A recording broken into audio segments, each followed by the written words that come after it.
Thanks, Brooke. So excited to be here. Chemical NX and I most recently had a chance to connect in Miami, and we were both excited about Unmuteable. So I think it's late for him. Really appreciate you being here, man. Thank you so much. I know Brooke gave you a quick introduction, but if you could just tell us a little bit more about yourself and what you're doing lately, let's start there. Yeah, well, I kind of got brought into the world of NFTs about a year ago, I think, via the Stacks kind of foundation. Really, it was.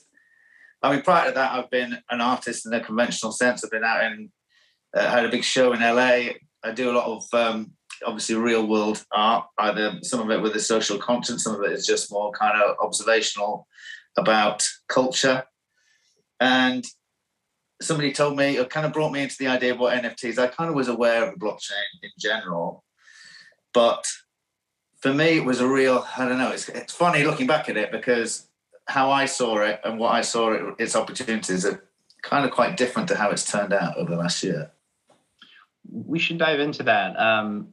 I want to kind of start because, it seems like your career has really emerged along the line where visual art meets music.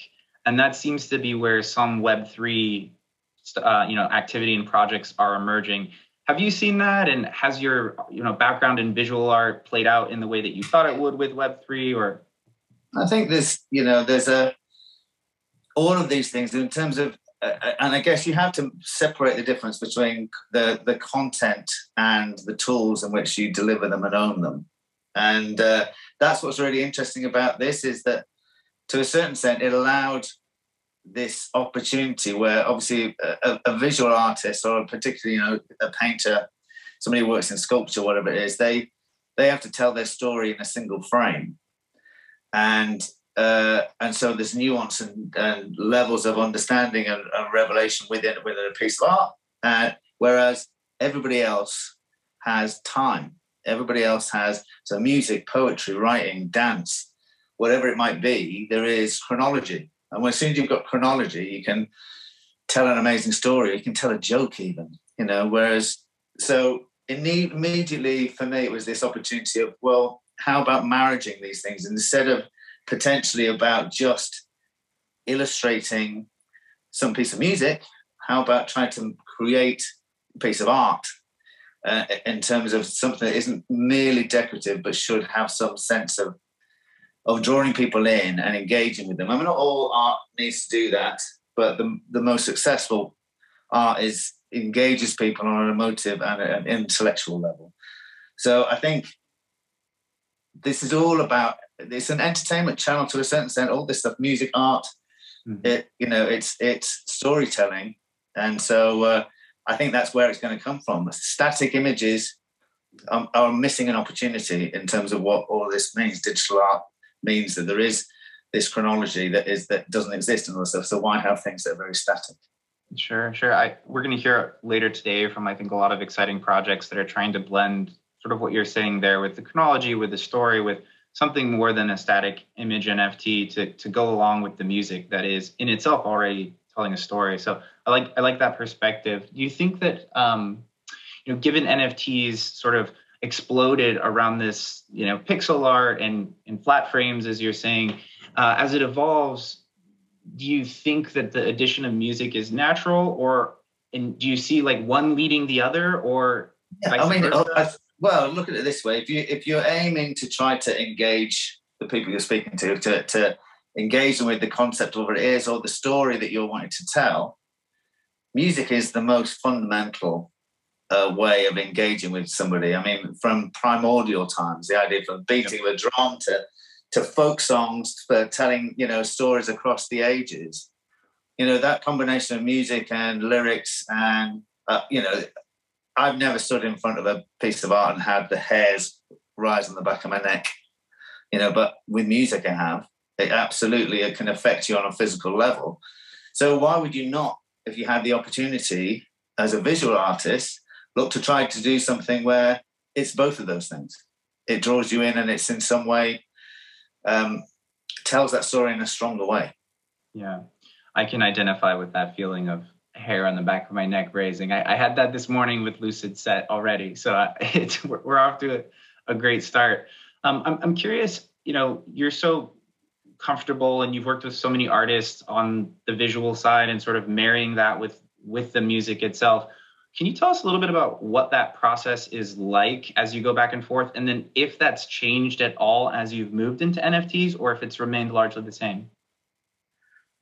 Well, I guess to a certain extent, designing album covers is back to trying to tell the story in a single frame. But I think the idea about something where you're going, if you can go, this isn't a music video, if you can do something where, and ideally, this is the thing about whether these things happen at the same time. So the pieces I made with Fatboy Slim and with Orbital and with Dave Stewart, those were all NFTs based around the idea where we talked about what the idea could be beforehand. Then you're making something specifically about what it is, about something they want to talk about, or in some way that I see that tells part of that story in a visual way, and they tell part of that story in a musical way. And that's the thing that makes it. And then it doesn't have to be the length of a song. It doesn't have to be however long it might be. Obviously, with Cara, she was more of like a poem almost, obviously her one's a little bit more controversial in subject matter, but that was the thing that made it even more powerful, empowerment of women and ownership of their own bodies. Anything that works in that way, but as long as it's still engaging, it's kind of, I think art should always, art can obviously be ugly and in your face and powerful in that way, but equally, you're not going to want to do that very often. You're not going to hang it in your house. You're not going to see it. I prefer something to be beautiful that beguiles and seduces and draws you in, and then you find it has another meaning. In the same way that somebody listens to a great song, I think there's a Janet Jackson song singing about, which sounds a really lovely song, and you're singing about a friend of hers who's dying of AIDS, and you're going, oh, okay, but it's a really jolly upbeat song. Whatever it is, I think all that. It's the story. So from the creative point of view, it's the storytelling. Yeah, I agree. We'll shift topics just a little bit. You've been, I think, a really good ambassador for Web3, for Bitcoin. As you've learned this space, you're trying to help others learn it, and primarily your community is artists. And I'm wondering how those conversations have gone. What have been folks' primary hesitations, and how have you overcome them in getting them to work with you on these new mediums? Well, we started, this is number one, which is the platform that I've developed with the team, and really from the point of view as I saw this idea about working with different artists and this is their first, and it's always interesting to have something which is the first that somebody does that. A year ago it was very much easier because almost everybody I spoke to went, I don't know what the hell an NFT is, and there was nothing to compare it to. So the real opportunity about doing something, we also was raising money for good causes out of the thing. They saw the way that the smart contract worked. They saw the idea that this is something new. Dave Stewart is always very forward thinking. Fatboy Slim, not so much. He was going, what is it? In fact, don't even explain it to me. And so that was easier in that way. I think the problem now is the way that people see it is it's full of monkey faces when people are trying to flip them and make a load of money, and it's lost what I saw creatively. And this is the problem it's going to be, is for all these different things we talk about the ownership, it's about content and the content makers, the musicians, the artists, whoever it is that's going to do something. These are all channels about engaging with their audience, these different ways of ownership and utility and all this stuff, which I think is amazing and is going to really change everything, but not while we're still living in the Pokemon card value system. I've heard Pokemon cards come up a couple of times lately. That's it. But it's because in the end, it's because it's whoever got here first, and the people that were there first don't necessarily sit there, talking about art or appreciating art in the way that a lot of the other parts of the world do, or the other parts of society, whatever. Their value system is often more. So as soon as it is the excitement of not knowing what you're doing, of having rarity, it's gamification. But that, unfortunately, is not the long term. I don't think in the long term, the whole thing can be sustained if you're just speaking to that audience. It's too small, and doesn't engage with the $1 billion industries around music and art. if all you're going to do is stick with these things, it's going to die a death. It's going to become a little fad that will just wander off. And it's not. It can't do that. So they will have to step aside at some point. No, I totally agree. I'm very excited for many of the builders we'll hear from throughout the day that are sort of working to bridge that gap, making consumer experiences better so that we can actually take all of this value mainstream. Right now, you're completely right that it's sort of this very small group, and we're all very passionate, but I think we only win when we can kind of get the rest of the world on this train as well. I think we're coming close to our time here, but I've got a couple more questions for you. Yeah. A little bit more personal. I wanted to actually ask you what you're listening to lately. We're going to ask a lot of the guests that question today, but I think folks would love to know what's going on in Chemical X's car. You know what? It's weird. It's weird that I literally don't. I don't look at art and I don't really listen to music.